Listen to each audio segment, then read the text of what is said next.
Our Castrol Active champion today has lived life on a roller coaster. You looked at Yuvraj Singh and there he was piloting himself to the great highs of sport, and there he was suddenly crashing down and picking himself up and playing some of those gorgeous innings again. The story of Yuvraj Singh is just a narrative being played out. It's a cinema being played out in real life. It's a story of emotion, as I said, of highs and lows, and some of us were fortunate enough to have a ringside view of watching the evolution and the ups and downs of one of the finest white ball players that I have seen.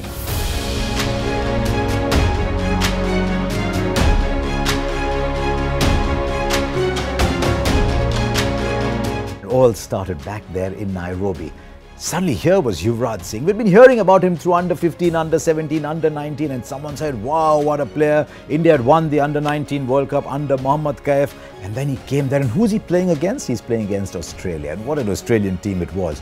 And it was there for the first time we saw that wonderful pick-up and bat swing. I still go into raptures when I think about Yuvraj Singh's pick-up and bat swing, and he made 84 of 80 balls, and he just looked like he belonged over there.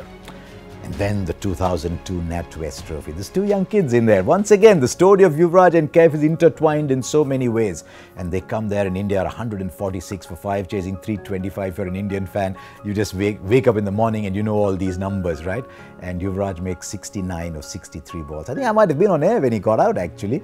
And he just did not want to leave. I thought they might need a crane, actually, or get in the police to take him off. He was that disappointed because he realized that victory was just round the corner. And then, of course, his great friend Mohammad Kaif took India home. And then when Yuvraj ran onto the ground, literally chakmaing is the word for it. He was evading the stewards who wouldn't let him onto the ground. And he said, catch me if you can, and just ran out. He still had his pads on. He was still up there. He was still imagining what was going to happen. It was not for the first time a big high for India in one-day cricket, with Yuvraj at the center of it all. That was 2002. Remember, Yuvraj and Kaif did one other thing. They revolutionized the way India looked at fielding. Suddenly there's Yuvraj at point and there's Kaif at cover, and for the first time there's a wall over there, and they just redefined how Indians were going to field. So 2000, 2002, and then you wait for a little while, let's just say little ups and downs, and we're all in South Africa for the 2007 World T20. By now, Yuvraj is already 6-7 years in international cricket. He's already he's a feared batsman in white ball cricket. Those 6 sixes at Durban were just something. And he just kept hitting the ball. I wonder if there was a touch of emotion, a touch of anger to it, given there was a little fight with, well, not fight is too strong a word, a little altercation with Andrew Flintoff that spurred him on.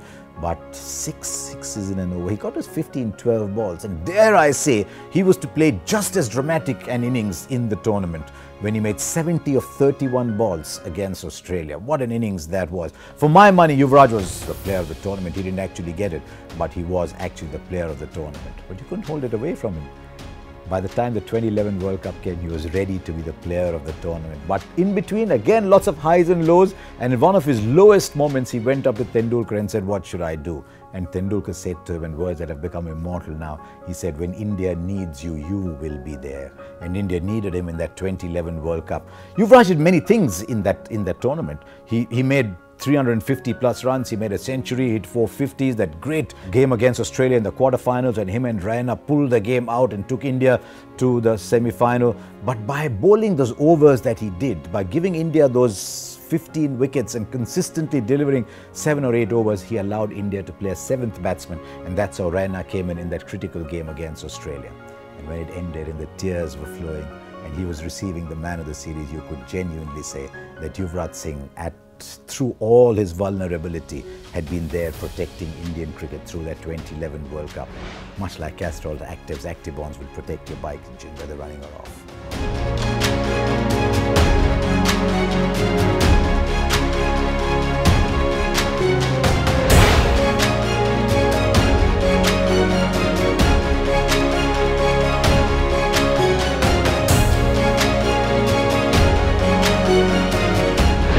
Remember I said there's always highs and lows with Yuvraj's career, almost intertwined. At a time when Yuvraj was on top of the world, player of the tournament, India win the 2011 World Cup, almost in bed with him, in a tight embrace with him, was a deadly illness. We've read about Yuvraj Singh's cancer, and I remember thinking at the time, why? But I also remember thinking, will he ever play cricket again? During the World Cup also, I remember like he had few incidences where he was sharing those what happened in the washroom, when he was, I think, coughing, or some kind of a story around it. Maybe he didn't want to face it till the time World Cup was going on, but he was always talking about not getting sleep, and this body was giving signs as well. So, but he kept ignoring them. I think for him to just keep focusing on the World Cup, I think that was something which every athlete want to kind of have that strong a strong character, to face the adversity. Luckily for all of us, Yuvraj Singh has recovered and come back strongly from cancer. But the treatment is so harsh, and I thought to myself, maybe we won't see Yuvraj Singh play cricket again. And I remember thinking at the time, even if he doesn't ever play cricket again, he's been at the center of so many great moments. There were 3 great white ball moments for India.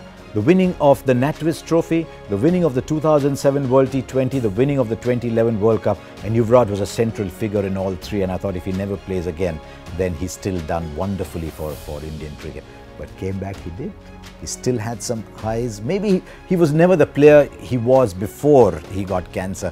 But the fact that someone comes back through a disease as debilitating and cruel as that is in itself a testimony to somebody's will and to the ability to come and play cricket at the very highest level again. In doing so, Yuvraj Singh told a lot of people that you can overcome, that you can come back. He was in that sense a protector of ambitions, a protector of dreams. Much like Castrol Active's Actibonds protect your bike engine, whether it's running or off.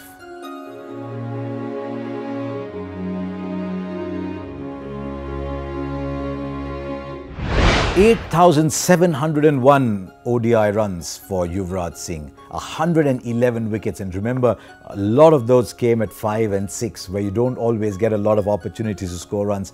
8,700 is a lot of runs. Yuvraj Singh will fit into any all-time great list of white ball players. But is he done? We are 2019, 8 years after we wondered whether Yuvraj Singh will ever play cricket again. And there he is, he's still playing a few games for Punjab, and he's back with the Mumbai Indians in the IPL. Will it be his swan song? You never know with someone like Yuvraj Singh. But if it is, he can walk away into the sunset, aware that he's done magnificently for India.